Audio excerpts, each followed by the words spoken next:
Hey, what's up, everybody? Welcome back to Voices from the Mausoleum, and welcome back to another edition of Saturday Horror Movie Reviews. I am joined today by horror author Christiane Erwin. Yay! We made it on camera and talking. We've been chatting quite a bit back and forth, and so we decided we wanted to do a horror movie review together, and so that's kind of why we're here. This came in the mail like at the perfect time. When I got this in the mail the other day, I was like, oh, perfect. So I just got my signed copy of her book, Jude's Diary. This is your first novel? Yeah, it's my first published novel. Yeah. I'm a very slow reader, but I think I'm on chapter 4.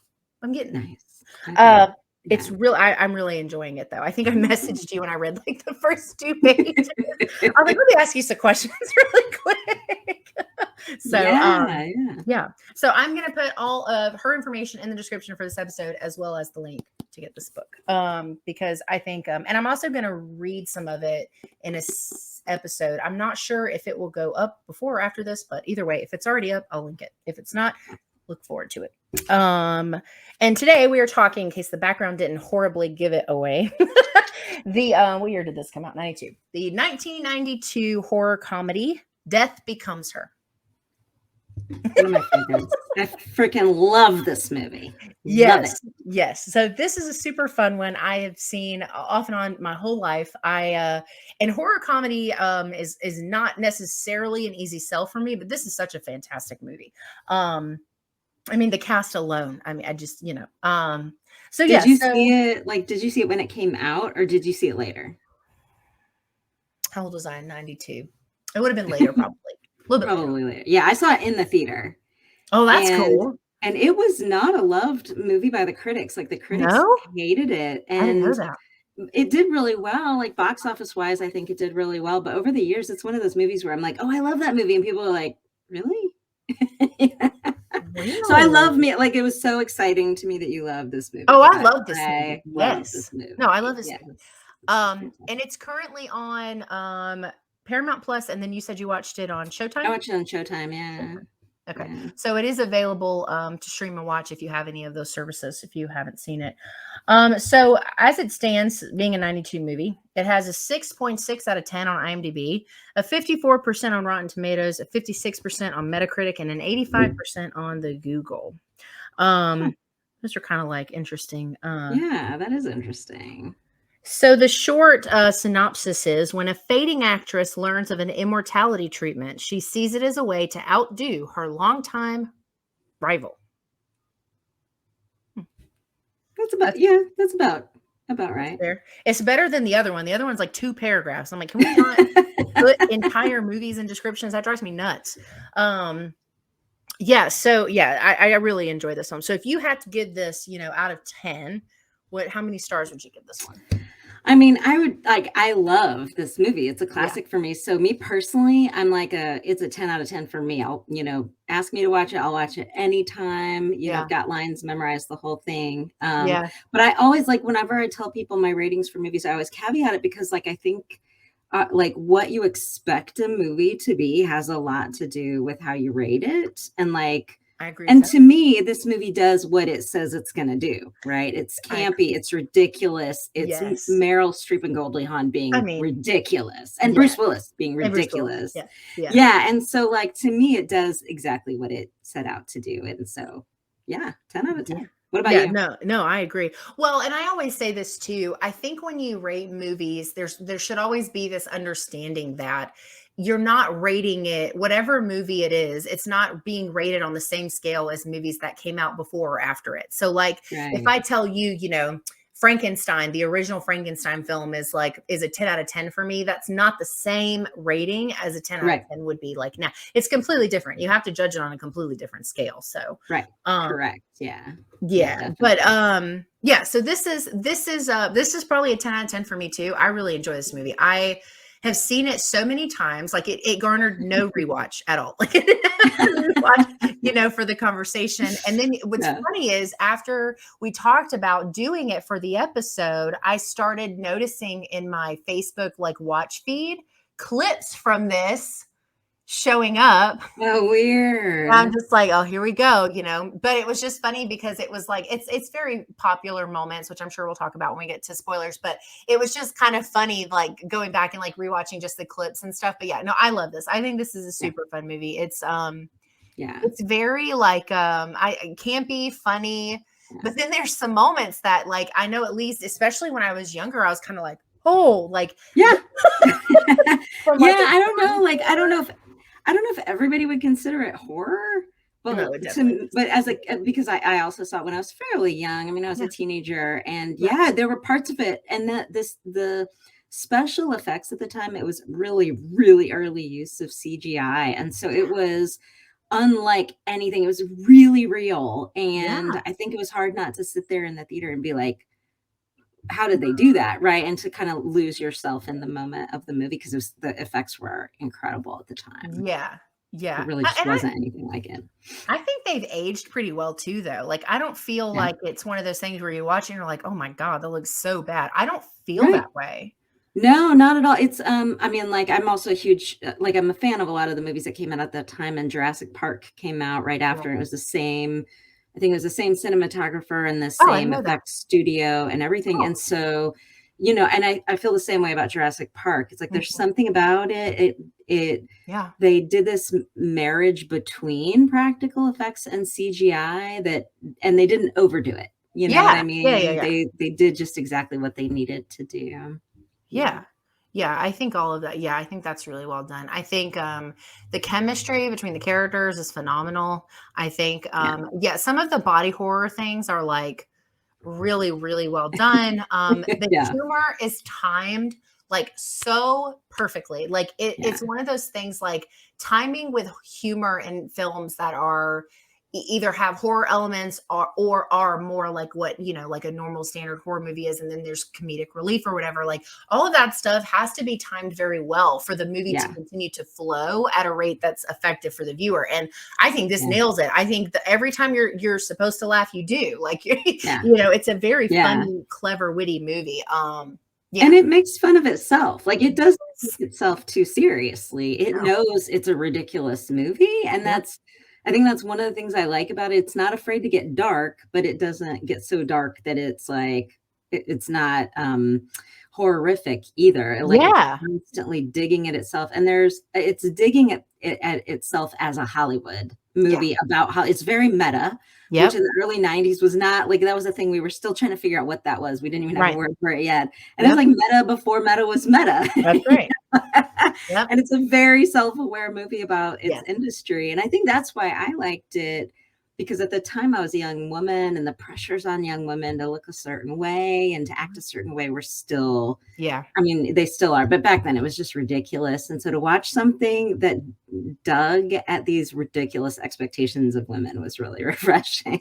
No, and I think too, like, even if you wanted to look at it as just a general societal standpoint, not even just the Hollywood side, it's like, especially because it deals with the age concept of like getting older and noticing that your body is changing, and like there's all these conversations around like like even things like looking at her hands and like just all of these things that it's like I mean, honestly, like you start feeling the pressure from that stuff way young. Like, I mean, it's so totally crazy. Like I know, I'm not even exaggerating. I know women who broke down when they turned 30 because of the standard of like what that's supposed to, and it didn't affect me because I just don't really care. Like if I look old to you, then you can just, piss off. I don't care. But like for the most part, like women are just expected in so many ways to look and be a certain way. And so when this touches on all of that so well, while also still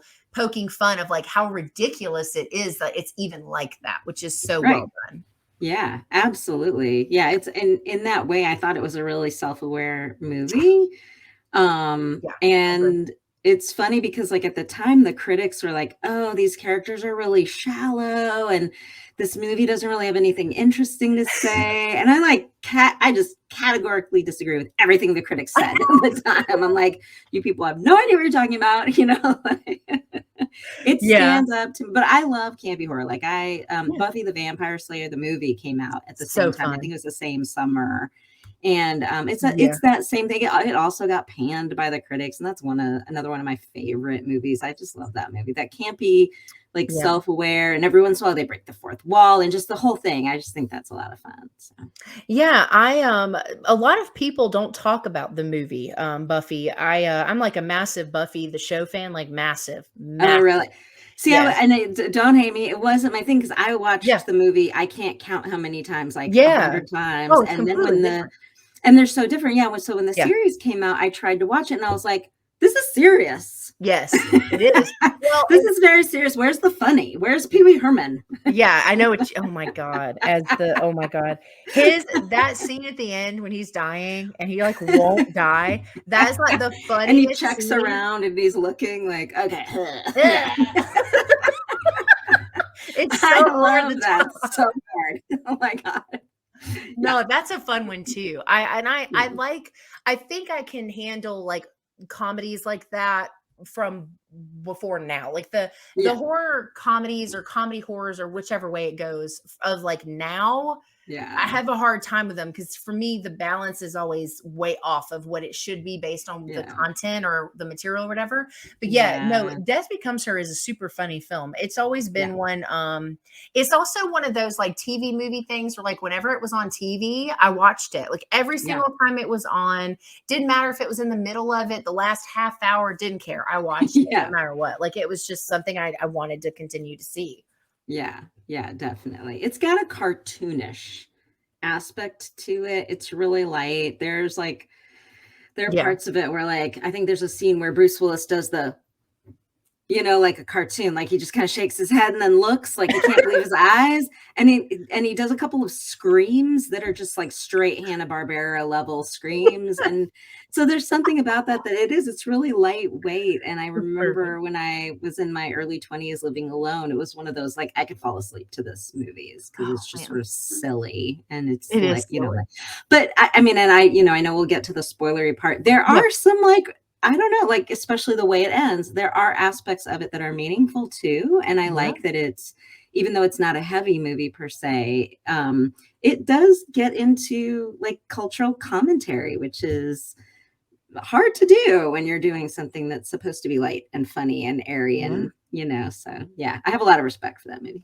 I agree. And you talking about like how people didn't care for it and critics and how it didn't have anything to say. And I'm like, that really just couldn't be further from the truth. I know, right? Must have been male critics is my assumption. Yes, they were all male critics. It's like small side note. I don't know if you've seen this yet, but there's this Alice Krige movie that just came out this year called She Will. And so Alice Krige is she played oh my God, I'm such a Silent Hill fan. Christabella. She played Christabella in the Silent Hill adaptation, the first one. But she's been in some other stuff too. That was like when I fell in love with her though, was in that. But She Will is absolutely a movie for women. Like it is about this similar to this, but less comedic, is about, she was this huge to-do actress. Then she got sick and she's older and she's kind of falling out of touch. And it's literally like a film about the journey to reclaiming your womanhood by your own standards and not what other people are telling you. And I'm watching these men review this movie. And they're like, oh my God, it's so boring. And I'm like, that's because you don't have the right parts. I mean, and like not just male, but hetero male, like the ones that were like, I don't get this movie or it's dumb or whatever. Back in the day, we're all hetero. And now, I mean, it's like Death Becomes Her has become this movie reclaimed by the gay community, right? And like, the Meryl Streep and Goldie Hawn's characters have become these icons for drag, and and for good reason, because they are expected to live up to a standard that is impossible. So even though they're villainesses, they you can't help but sympathize with someone who is. There's nothing they can do to win. There's no point in being a good guy when the deck is stacked against you. So I think like, seeing these critics who were all hetero male. And they're all like, I don't get, this movie is so shallow and dumb and it doesn't make any sense. And I'm like, did you get nothing? Like, did you at least make it till the end? Because the end had something to say. The end has a lot to say. It has a lot to say, yeah. Yeah, no, I agree. I think it's a super strong. I definitely would consider it like a comedy horror. I really would. I think because of the body horror, the gore, some of the sequences, the subject matter. I mean, essentially, they're like zombies. You know, like they're dead. Like literally. And so I think that like all of those things and some scenes I'm sure we'll talk about in a second, like all of that stuff stacks in a horror tone for me. And then I definitely think it's like, I guess the difference is like, what if you say like comedy horror, it's more comedy than horror. If you say it the other way, it's more, I don't know, but it's definitely what I would consider a comedy horror. I think it's got both of the elements, and it's, I mean, the cast is amazing. The chemistry is amazing. The effects look great. The story is super relatable, even in today's climate. Like, so I love this. I think it's a great movie. I do too. I heard they're remaking it soon. Did you hear about that? Yes. Did you hear who they were casting or maybe casting? Yeah, I know it was supposed to be Anne Hathaway, right? And Kate Hudson. Yep. And I like them, but I have mixed feelings about it. It's one of those ones where sometimes when a movie is done so well and I love it, I'm like, why? You know, like it's already so good. Yeah. But we'll see. No. I agree. I think that picking the daughter is an interesting choice as far as like a casting, but they do have phenomenal chemistry together. Anne Hathaway, like they have great chemistry on set. So, I mean, we'll see. I'll probably give it a watch if it actually comes through. I'll definitely watch it. I just really wish that they would do it with two gay men. I think that would be like a true homage, and like a better way to do it would be take a couple of gay, I totally agree. And let them truly reclaim the film. I think that would be super fun. Oh, that would be. Somebody's got to do that. I love that. No, that's a great idea. Yeah, no, that's fair. So yeah, we can that's probably all I can say unspoiled. I think it's we talked about all the strengths and things that we love about it, so I think we can we'll jump into spoilers. What do you want to start with? Do you have something in mind? So I've kind of been doing this just because, like, especially like, well, it kind of changes movie to movie, but like so I think like, so what was like a favorite moment for you in this film? I mean, just as far as a moment that you just always go back to and are always feeling the same like amount of excitement for, angst for, however, you know, whichever emotion, like just something that sticks out. There's so much, like the ending for sure, and we can get to the ending, and I'll hold off on the ending for a second just because I do love the ending. Yeah, the ending's great. There are so many amazing moments in the film, but I always think of the scene where where Meryl Streep's character initially goes to learn about and purchase the magic potion, and Isabella Rossellini, who is just incredible and like one of the most gorgeous, perfect creatures that has ever existed. I know. And I love that they made her that. You're like, this is very like sensual, like love it. Yeah, perfect. She's wearing that like bejeweled jewelry thing, and like that's it, and it just barely covers her nipples, and then everything else is a fair game for viewership. But I think one of the things I love about that scene, and it's shown multiple times, is the sort of like the cougary aspect of her being this 70-year-old woman who looks 40 and in great shape, but has like boy toys hanging around that she's like, keep up your stamina because I'm going to be interested later. So just want you to know that I'm making this sale right now, but afterwards.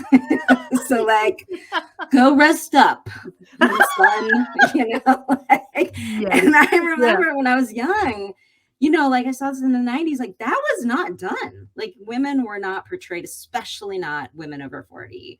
Were not portrayed like that. And that's even like after there's a scene earlier where Meryl Streep, I think she goes up to like her pool house or something. She's like goes to sleep with her pool boy, and it's the same thing, but he's already sleeping with someone. Yes. But still he's clearly interested in her. Like he clearly is sexually interested in her. And I always just remember that from the movie, like these women were hot, even though they were portraying women who were like 40, 50 years old. Yeah. Or cap out of attractiveness. Right. That was just 22.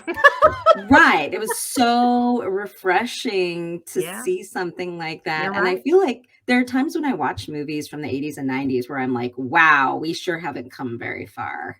And I watch something like that and I'm like, wow, we still have not come very far. Yeah. Yeah, because to your point now, if they do, and maybe they'll do this if, if they actually follow through with the remake, but typically what they do is they just cast really young, popular faces and then say they are this or that, right? And yeah, no, that's a really good point. I hadn't really thought about that part, but yeah, it's very those empowering. ladies were, I mean, just to be clear, those ladies were my mom's age when that movie came out. Okay. And like, I certainly did not see my mom as a cougar. Nobody saw anybody's mom. Like a cougar wasn't a thing in 1990, right? Like that was and so like to sit next to my mom in the theater and watch this movie and be like, damn, Meryl Streep can get it. Like, hell yes. Yeah. My dad's like visibly drooling at Isabella Rossellini, and I'm like, yeah, I get it. I'm with you. Yeah. Right there. That's great. No, that's a good point. And I think it's a very interesting thing because now that I'm thinking about it, it's also a very, very interesting sense of control over sexuality that women don't often have, in things like it's not even really now. Like sometimes when the movie is specifically focusing on that, but that's a really interesting point. I hadn't really thought about the like cougar element that much. That's a good point. Yeah. Yeah. I think sometimes like filmmakers will portray the idea of a woman, I don't know, owning her sexuality or whatever. They'll show it like in her taking off her clothes and like comfortably walking around naked or something. And Meryl Streep doesn't do that. And Goldie Hawn doesn't do it. And Isabella Rossellini is wearing this very evocative, suggestive outfit. But it's not the same thing as like having a sex scene with a woman. And they're portrayed as sensual and sexy, even though they're like wearing pantsuits that Hillary Clinton would wear. With shoulder pads. With shoulder pads from hell. Yeah, totally. That's true. Yeah. Yeah. I always think to that scene too, other than the ending and the major fight scene, like most of the way through the film.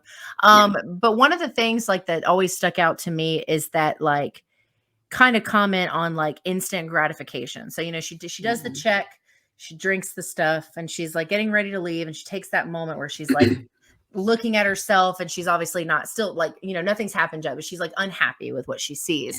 And then slowly everything starts like, these come up and her butt tightens and like everything is like smoothing out and she looks at her hands and the spots are fading and like all these things are happening. And it's just this like thing about like, you want to look the way you think you're supposed to look. That's going to make you feel happy with yourself, but you need it to be like this. You don't, like something quick and easy. Doesn't matter what it costs. Doesn't matter that we don't know the consequences. Like I want like a quick and easy answer for this, like right now. And I think like that scene is just like when she goes over, and she's like looking and she's like touching herself and just, she's sort of like, it's almost this like bittersweet moment because you're almost like you hate that it's come to this, but you're so happy for her because she's like looking at herself and she's like falling in love with the way she looks again for the first time in however long. And it's just this very like vulnerable moment for her character because she's just like smitten with herself. She's just like, this is like everything that I've ever wanted, and it's like I said, like bittersweet. It's kind of like, it's like sad, but you're like so happy that she got what she wanted. Of course, this is before all the other stuff happens and things go awry. But but that moment just always sticks out as like what it kind of means and represents as far as like instant gratification and like falling in love with yourself based on someone else's standards. I love that scene. It's one of my favorite ones. Definitely. Like it's power, right? Like in that moment, she's like, oh, there it is. There's that power that I lost. And, but it's sad that like, that's it. Like she's rich, she is famous, but she's not beautiful anymore. And it's the beauty is where she gets her power. And so, there's something really kind of bittersweet about it. It's relatable, right? Like as a woman, you're like, yep, that's the deal, right? Like that's how I feel when I put on makeup. And okay, I guess that's how we are now. But it's sad. Yeah, definitely. There's also like 13 jars of creams and you're putting on like your eyes. Like she's in the car, like she's cried or something and she's got like makeup running down her face, like right before she goes there, right? She hits her bottom, her low. And she like dumps out her purse and it's like 50 pounds of makeup and concealer and all this stuff. And you're like, stuff. I feel that. Yeah. There's also a scene in I think it's in the beginning. I was doing a rewatch and There's a scene in the beginning where she goes in, I think it's like to a plastic surgeon to do that. Like, Oh, hey, I'm going to a party and you need to fix me up. And they're like, we can't, we have a policy. We can't do this thing like more than, 6 weeks or 6 months or something whatever it apart. is. And Yeah. yeah. And then the doctor walks in and he like closes the door and he's like, well, have you ever heard of this woman? And let me tell you about her. And as he's Yes. talking, like his eyes starts twitching and he's like, oh, and it's such great foreshadowing of what's to come is like, Yeah. you don't really know what that means on your first watch. It like No, requires a that's rewatch. true. You're right. And I love it when movies do that, when they are so confident that you will rewatch the movie that they put in these little things that you won't notice. It's absolutely impossible to notice or understand what it means until you watch it the second time around. I just think that's really fun and cool too. Yeah, no, I agree. Yeah, and then I think, after that, like I think it's like kind of like three big things. It's like the initial go-to, the middle for me with the fighting, and then the ending. Because that fight scene is epic. It's amazing. Like, it's so fun. When she when she tilts down and she goes, I can see right through you. Yeah, there's so many puns. It's great. Because it's no big deal because they're zombies. They don't care. Like she's like, it's no big deal that she's got this gaping hole in her body. And like she's just like, I'm gonna be a smartass because we're not friends. Yeah, totally. And then but then like right after that, they are like suddenly they bond over this thing that they're both a wreck. And it's like shared experience. Yes. Yeah, and it's interesting because that really is like, I don't know if that's a metaphor exactly, but it's this idea, right? Like when women are not pitted against one another, the thing that we end up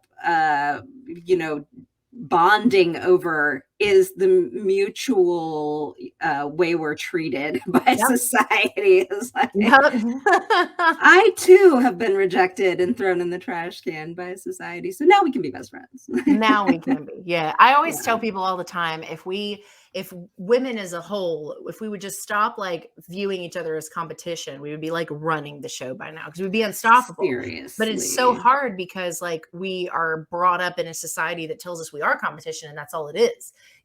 I've worked alongside women that are, the same level as me as far as like employee, but I'm a competitor, and it's like, but we're supposed to be like a team. Like we're doing, the goal is the same, and it's hard because like I learned this early. I learned this even in high school because they're like, oh, after you turn 30, like, all the friend stuff changes. It changed way before then for me. I lost friends way before I hit my 30s. And, but it is an interesting, I hadn't thought about that either. Dang, this is a really deep film. Like it's a really deep, we haven't even gotten to the end yet. And the end is so deep. It's so fucking deep. It's so deep.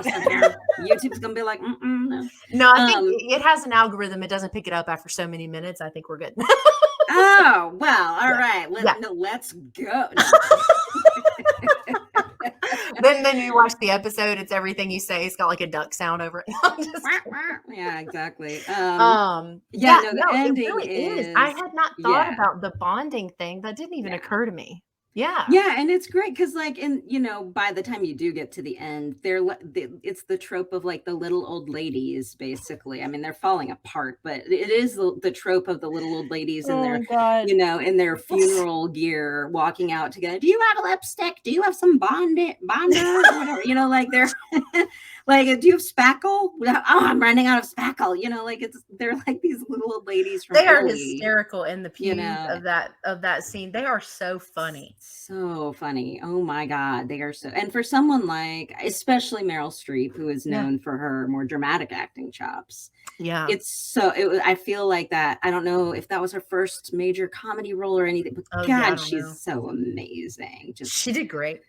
The wry wit. Yes. And I just have a soft spot. Like that's one of my favorite things too, is I have a soft spot for cantankerous women. Like I love women with an attitude, and that's like Jake's Diary. Like writing that book was all about me tapping into and writing this character who is just absolutely edgy as can all be. And I just love that when women are like, yeah. I'm like, say all the things I wish I could say. I know what you mean. Yeah. No, I totally agree. So the doctor, which is oh my God. Bruce Willis. Sorry. Yeah. Bruce Willis. He so when they go after he is no more, and they are like on their own. That scene, like when we see them in like they're they're in all black and they've got like the things hanging over their face because they are like a complete and total shit show. Like they're awful. Yeah, they're disintegrating. They are literally, like you said, literally falling apart. Like to the point that like, and now the person that was like keeping them fresh, so to speak, is like no more. So like now it's like, this is where we finally are like, oh, this is the consequence of like being this version of like young and beautiful we thought we wanted. I think the ending is really, I love the ending to this. I think it's really good. Well, and so Bruce Willis's character arc is really fascinating to me because he starts out as a plastic surgeon and he's making tons of money. And it's what the women are attracted to him for. But then Meryl Streep's character gets to that point where she doesn't want him fixing up anybody but her. So then he switches to be like, he fixes up cadavers. He works in a funeral home. And like people think he's doing an amazing job, but the irony of like, that's what makes him qualified to help them because he's no longer working with living skin. That's true. Yeah, right. Dead people's skin. And it's perfect for what he needs to do. And I just think that's kind of hilarious that like, that feels like a commentary to me on the line between plastic surgery and working on a dead person is not a very thick line. Like those are right next to each other. Yeah.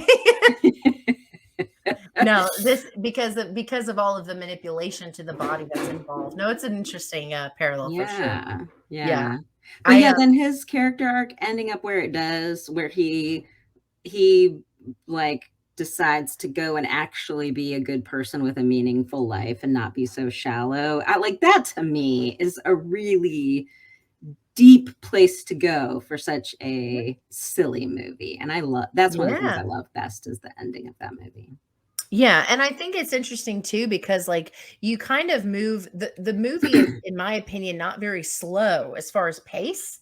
Yeah. So to be able to have a movie that feels that quick or that focused and still be able to create an arc like that's actually really impressive from a writing standpoint, because I'll be honest, a lot of movies that don't like sit high for me fail because there's no development in the time frame that the film takes place. And it's like, if you have an hour and a half, like the people and the story that around the people has to matter. And I think and I like to see what people can accomplish with growth as far as character development. And this is a testament to the writing, because I think like it's a really strong point. It's like the movie moves and there is so much going on so quick. It's like this, like we get this like start of the movie and then it's just like, it's just goes and goes and goes until it's over and then it's done. But we also do get like a really great arc of actual growth, which is really nice too. Yeah. I mean, I think the whole movie takes place over like 30 or 40 years or so. Like it's it's stretched out. Yeah, because like you start out and it's like, they do the scene where you see all the characters initially, and then it's like 7 years after that and 7 years after that and like 30 years after that. And so and somehow they're able to do that and it doesn't feel disjointed either. Like even though it's this epic saga, it doesn't feel just disjointed. The flow is like seamless. Yeah. Totally. Yeah, I agree. Yeah, I heard that Robert Zemeckis initially had a different ending. Like they was supposed to end with a happy ending, and it actually didn't do well with test audiences. That doesn't surprise me. Yeah, and so Zemeckis was like, "No, let's keep it dark. I want to keep it dark." And it really, but it's hilarious dark. It's very dark, funny. Yes. No, I agree. Yeah. Cool. Yeah, I really do like this movie. It's a very fun movie. Oh yeah. I'm surprised, and I'm thinking like, we're in this age of like people like discovering, older movies and kind of coming back to finding stuff that like I find, for me at least, that I've loved forever, and people are just now realizing it's good, like Season of the Witch. And I'm like, where is all this coming from? So I'm like, I'm hoping this is going to be on list as soon. Like I'm hoping people are going to be like, you remember, like, and then more and more people will like watch it and love it. That's like the hope anyway. But even like I watched it with my 13-year-old and he was like, wow, Mom, the special effects in this movie are really good considering how old it was. And I was like, I mean, it holds up, it does. Like I can watch it and it's not distracting and it doesn't feel, and again, maybe that's just because even though the effects are older, it doesn't take itself too seriously, and it is a comedy. And we did the same thing with Little Shop of Horrors is like that. Like a lot of those movies, Buffy the Vampire Slayer, still, I can watch any of those and they don't feel particularly old and or like out of date or anything. The stories hold up, the pacing holds up, all of it.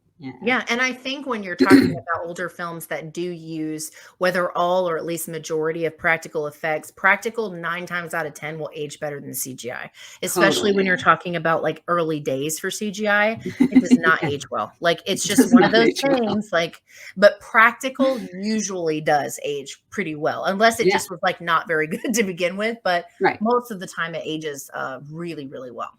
Yeah. Yeah. And there are times when I watch it and I'm like, wow, I wish they still did that kind of stuff. Because there was stuff back then that they had to do practical. And then I'm just blown away. I'm like, holy crap, how did they do that? And then, you know, you see them try to do it in CGI. It still doesn't have the same kind of effect. There are times where I'm just like bowing down to the practical effects designers and coordinators. I'm like, I don't know how you did that, but wow, amazing. It's impressive.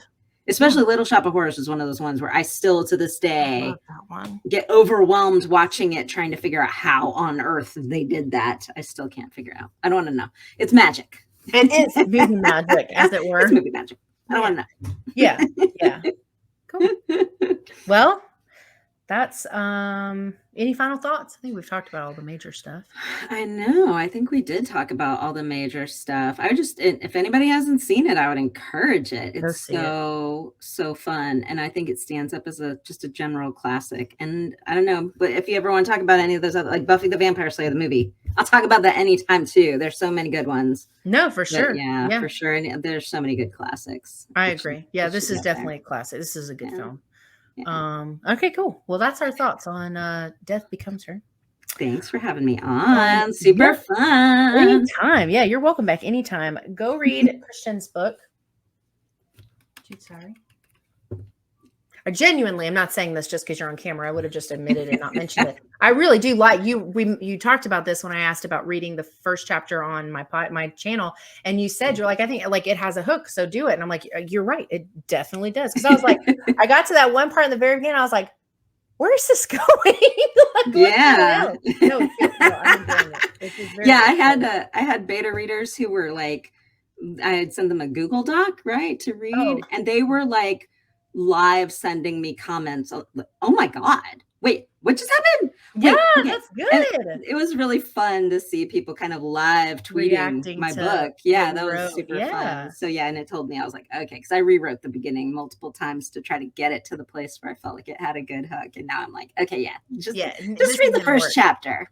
I'm gonna read the first chapter soon, and then I think it so definitely like I said, I'll put all of the links where you can find her in the description below, and the link to where you can get to Jude's diary on your own as well. So cool. Well, thank you so much for coming. This was a blast. Absolutely. Thanks for inviting me. I had fun. Yeah, of course. Thank you guys so much for watching our Saturday horror movie review of Death Becomes Her. Hope you guys have a good weekend coming up. Have a great week, and I will see you in the next one.